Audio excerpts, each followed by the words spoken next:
ruwan garin ne ya ɓaci gaba ɗaya, amma wannan yaro shi zuwa yake ko ya samu drinks ya dinga sha. Gaba ɗaya ruwan garin nan ya ɓaci, duk wanda ya sa sai ya koma horo.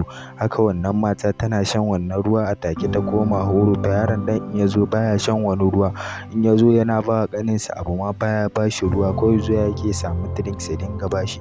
Haka wannan mutumi ana kawo mai ruwa, matar wannan mutumi haka kawai yana sha ya koma horo. Haka matarsa ta dinga kiransa, yana dubawa ba sai ya ga bakinsa ya koma jini ba.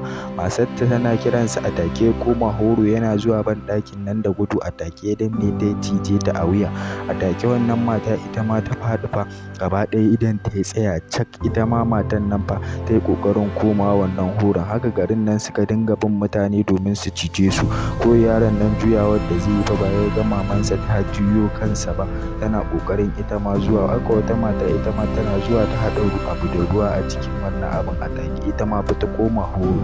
Kawai tana zuwa za ta cinye shi yake tambaye ta, mama me haka? Kawai ba sai ga alamun kai ta koma horo ba, wai mai mota yana zuwa ya buge ta yake cewa gaba ɗaya garin nan fa sun koma horo fa dalilin wannan ruwa da suke sha.